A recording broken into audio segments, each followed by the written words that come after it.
Hello survivors and welcome to another Walking Dead Road to Survival video, and in this video we're going to be taking a first look at Gold Mythic Clementine, who is going to be coming to the game as a Season 2 Clementine by the looks of things visually. As you can see on the right hand side, she's kind of got the get up that she had in Season 2 with the blue jacket and so on and so forth. She is pretty geared out, shotgun shells, shotgun, a bottle of water, axe. But on the left hand side you can see she's got the weapon that was actually in the league store, and she is pushing along a pram with a little baby AJ in it. Kind of cool art. A lot of the Clementine arts have been really good in RTS, I'm not going to lie. Now if we check out her stats as a level 1440 limit break 3 character, she has got obviously terribly low 13,228 attack, 35,276 defense, and a massive 39,686 HP. She is going to be a tough character holding that shotgun. She is going to be on the support role. Of course, she is going to be a gold mythic, and she is going to be joining the Telltale Allegiance. Now, if you didn't know, Telltale have been grouped into one massive allegiance now, so every Telltale character is in the same allegiance. Now first up we are going to look at Clementine's Adrenaline Rush. Now you can see the little icon on the Adrenaline Rush itself has got Clementine's hat on, so it is Clementine. It's kind of interesting. It's called Decisive Exploit. It's a 55 AP cost rush, so perfect for what looks like a defense team character. If the target has a positive effect, heal this fighter's team for 25% of this fighter's max HP for each positive effect on that enemy. Deal 15% of this fighter's max HP as damage to an enemy. This is actually really interesting. Her HP is her highest stat base, and I will say she has got HP modifiers in her kit. This potentially means she's going to be healing most characters for more than 25% of their max HP, because Clementine's probably going to have some of the highest HP in the team. Now if you have characters that have overheal and so on and so forth, it should proc those as well. So this is going to be pretty massive when it comes to the heal and, you know, the sustain side of things. And it does obviously counter things like infection in that case potentially. Now when it comes to the damage, again, like I say, her HP is going to be very high. So 15% of her max HP as damage is not going to be, you know, crazy low damage. It's going to be pretty decent. She's going to have over 100k, but if she had 100k, it'll be 15k. I think she's going to be able to get somewhere in the region of 120 to 150k HP looking at the rest of her kit. So that damage potentially is going to be much higher. So I figured the easiest way to show you this rush is on an attack team, just so I can control the outcome a little bit better. As you can see, we have got an overheal character in the team. If I am to target a character who has a positive effect, we'll do the Adrenaline Rush, we'll do a little bit of damage. As you can see, the overheal character will get healed and overheal came in. That's pretty much how it's going to happen on a defense team. Now if we go over the upgrades on the Adrenaline Rush, we can see at grade 3, which would obviously be 1 copy, the AP cost gets reduced to 55, so initially it would probably be 66. At grade 5 it gets an upgrade where it deals 15% of this fighter's max HP as damage to an enemy. And then at LB2 it gets plus 15% heal, so initially it's going to be a 10% heal, but it gets boosted up to a 25% heal. This is, I believe, one of the first characters to ever be released in RTS where the heal is based off of their own stats. This obviously means that a character, as long as this character has high max HP, could potentially heal for massive amounts of their own HP and counter things like infection. When someone does a 50% heal to all teammates, it's always going to be 50% of the infection going. But with Clementine, this could potentially be higher than 25% of the infection. It could be 60-70% of the infection based on the teammate's HP that is actually getting healed.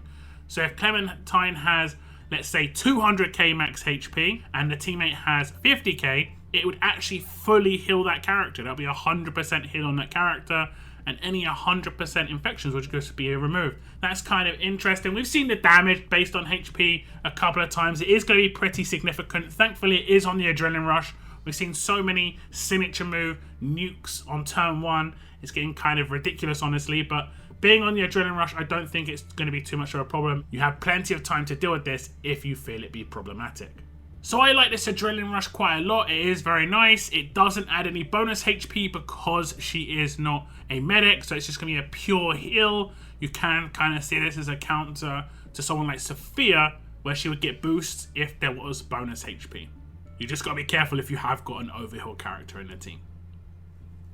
Now next up is going to be the signature move, and it is called Line 'Em Up. It has got an initial cooldown of turn 1, cooldown of 1 turn, number of uses unlimited.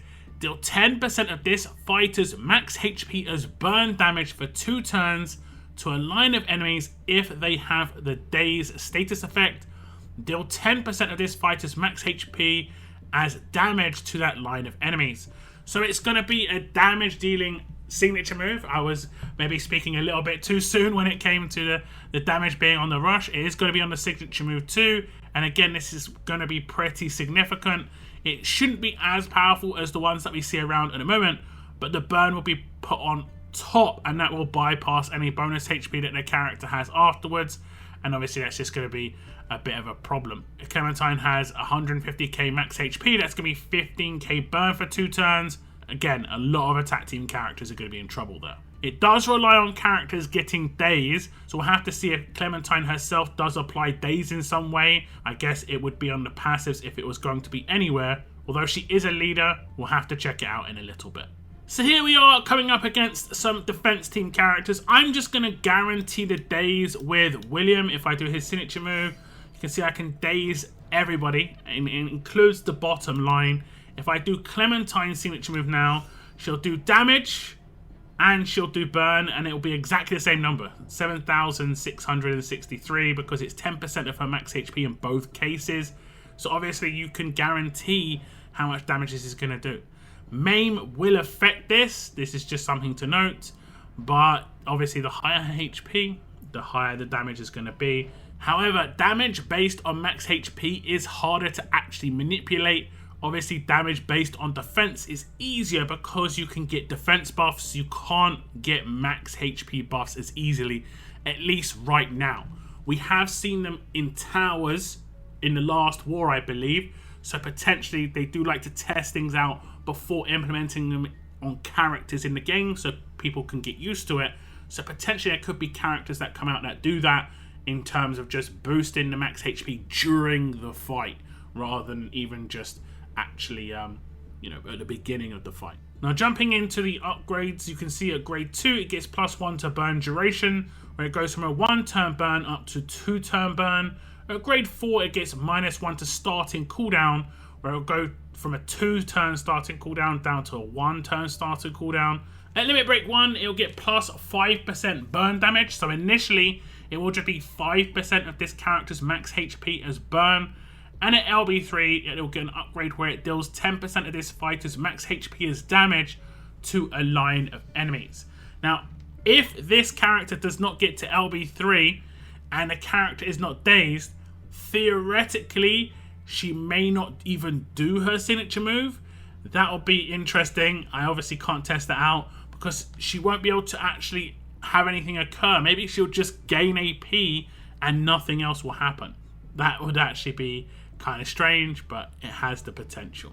Now, in terms of the order of operations here, the burn does come in first. I'm not sure if that can be manipulated in any way. A lot of the time, the damage will come in first, then the burn. I don't think it's that big a deal, if I'm honest. So this signature move is okay. It's just a little bit more damage. It's kind of in line with what the rush is doing, just a bit of damage. I'm guessing the majority of what Clementine brings to the table is going to be in her passives and leader skill. Now, Clementine is going to be an ultra token wheel character, and that means we're going to be giving away some ultra tokens to one lucky winner. We have not given away any tokens for the last few weeks as there hasn't been a character released. So this is going to be a special giveaway, not just because it's Clementine, but because of that reason. And it's going to be 20,000 ultra tokens to one lucky winner. And all you have to do is type in the comments as part of a sentence the word Clementine. This will get you entered into the giveaway Make sure you use it as part of a sentence so YouTube do not spam your comment. I'll be drawing the winner on my live stream in about 10 days on a Monday or a Tuesday. If you tune into the stream, that's great. If you don't, I will message you on YouTube, reply to the winning comment. You'll have to directly message me on Discord to claim your prize of 20,000 Ultra tokens. Best of luck if you enter. Now back to the video. Now let's see what Clementine's mythic abilities have to offer. These are her passive skills. First up, she has Cunning. When attacking or being attacked, 30% less likely to trigger enemy weapon effects and walker effects. This is more going to be when she is attacked rather than when she is attacking. This is because her signature move and her rush deal damage, so they don't have any chance of proccing this. She doesn't have any chance of proccing weapons, so there's not any risk at all. The second passive is called Try Again. At the start of each wave, all Telltale Allegiance teammates get 40% Halo for 2 turns. Now, currently, there aren't too many Telltale characters that are going to be useful on a defense team. Pretty much it would just be Krista, maybe at a stretch someone like Lee and Molly. But in the future, you never know. We could see more Telltale characters come into the game. Now, 2-turn Halo is actually better than the weapon from Davey and Circuit because their Halo only lasts for 1 turn, whereas this lasts for 2 turns. It still could be stolen away just as easily, but if you aren't building a heavy ransack or cleanse team, that Halo is going to be more likely to pick up characters. It also does counter heavy burn bleed teams a little bit, just because of the same reason. Now, Clementine's second passive is called Fuming Heal. Now, I have been informed by Scopely that this is not working as intended, and the description is also not as intended. It is meant to give heals based on negative effects, but it isn't how it is described here or how it is actually working in-game. So you'll have to wait and see what this is going to turn out to be, but it most likely is going to be a heal based on negative effects. I believe the chance of the heal is meant to be much higher than what is being shown here. Now, the last passive is called Rattling Aura. At the start of each wave, 100% chance all damage roll enemies get daze for 2 turns. This is where there's going to be some heavy daze come in, and this does mean that Clementine in herself will be able to target damage roll characters with her burn, because obviously she's specifically dazing damage roll characters. She's specifically going to be burning those characters. This is where the order of operations actually could make a difference, because those characters are dazed, and that burn comes in against dazed characters first. She might target characters who are dazed over just doing a random hit with the damage. That part is actually reasonably interesting. Now, if I attack a team with Clementine on it, you can see the damage roll characters on my team have been dazed, and that is going to be Father's Day Tyrese and Heng Yen on the top line. The other characters are support characters, so they are not going to be targeted by this, but obviously if you team up Clementine with characters that do target other roles, this is where some nice synergy can come in. I'm going to defend on Father's Day Tyrese. We're going to see how Clementine acts when it comes to the burn on dazed targets. Does she target the top line, or will she just hit anybody? Let's have a little look. We'll do a defend action, and it does look like she will just hit anybody. This is obviously a little bit of a downside here, but those targets are still dazed. I can't use the signature move of obviously Tyrese and Heng Yen, and those are very powerful signature moves. Having to use things like daze resist on these characters will limit other control factors from weapons, and that's where these multi-hit characters can just be stopped by like stun on defense and so on and so forth. Now, going over the passive upgrades, we can see at grade 1 we are going to get the first half of Try Again, where at the start of each wave all Telltale Allegiance teammates get 20% Halo for 2 turns. At grade 2 we're going to get the first half of Cunning, where we'll be 15% less likely to trigger weapon effects and walker effects when being attacked or attacking. At grade 3 we'll get the second half of Try Again too. All Telltale Allegiance teammates will get 40% Halo total. We did see that in that little clip before. Clementine was sitting there with Halo. Obviously it works, like I said, in the intro of the passive. Now at grade 4, Fuming Heal Part 1 comes in, but obviously because this is not working as intended, this description is most likely going to change. And at grade 5, the first half of Rattling Aura comes in. At the start of each wave, 50% chance or damage roll enemies get dazed for 2 turns. Now this does not just affect the line of enemies. I was just trying to test it out in terms of her synergy with her own signature move. That is a little disappointing, but I think we're kind of used to that, unfortunately, in RTS. At Limit Break 1, we have the second half of Cunning, making it 30% less likely to trigger weapon effects from enemies or walkers. At LB2, Fuming Hill 2 comes in. Same as it was with grade 4, this description is going to change, so don't pay too much attention to this just for the moment. And finally, at LB3, Rattling Aura 2 comes in, making a 100% chance all damage roll enemies will get dazed for 2 turns. Now these passives are pretty decent. I like the daze a lot, especially with the synergy like I was saying before. If you team up with a character that controls other roles or maybe specific traits that you think are an issue, then the team up there could be absolutely devastating. There won't be a lot people can do off of turn 1 if Clementine and Princess are in a team together.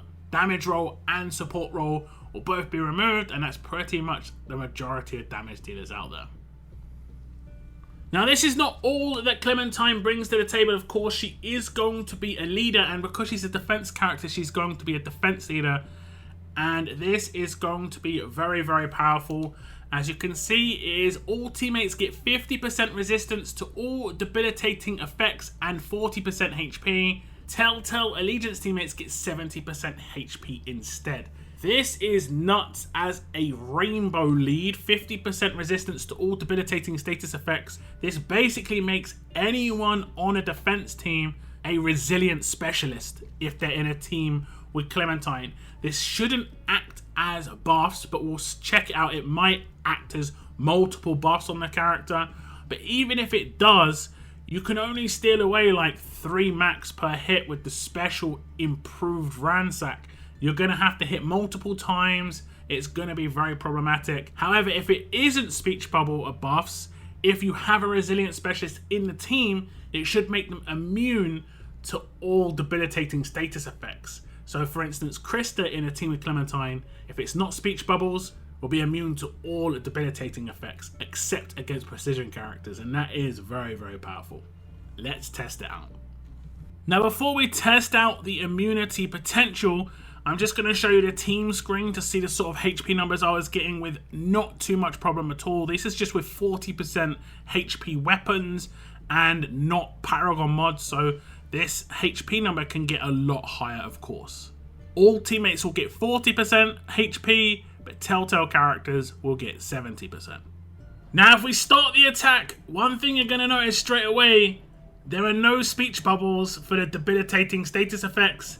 This does mean it should be intrinsic, like inbuilt into every character, 50% debilitating status effect resistance, plus someone like this character right here should be immune to every debilitating status effect now against non-precision characters.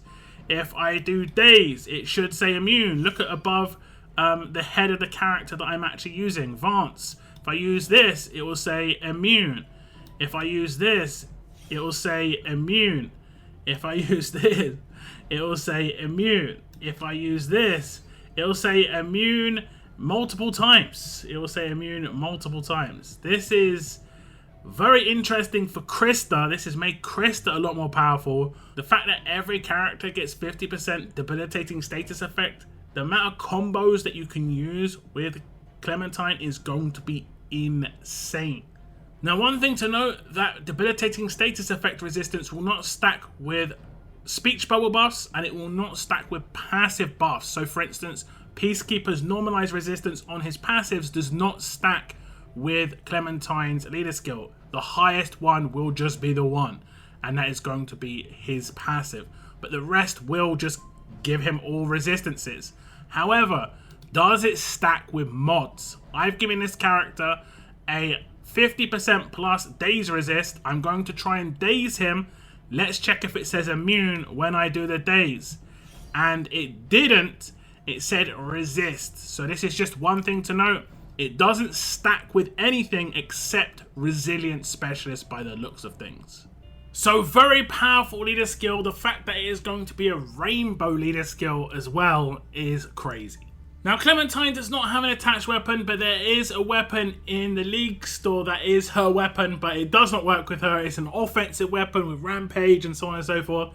But if you want to pick up that weapon to have the combo, of course, that's completely up to you. So this was just a little first look at Gold Mythic Clementine coming to the game as an Ultra Token Wheel character.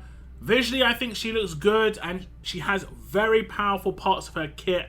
That leader skill by itself is going to be nuts. The fact that she has very high survivability is very good too.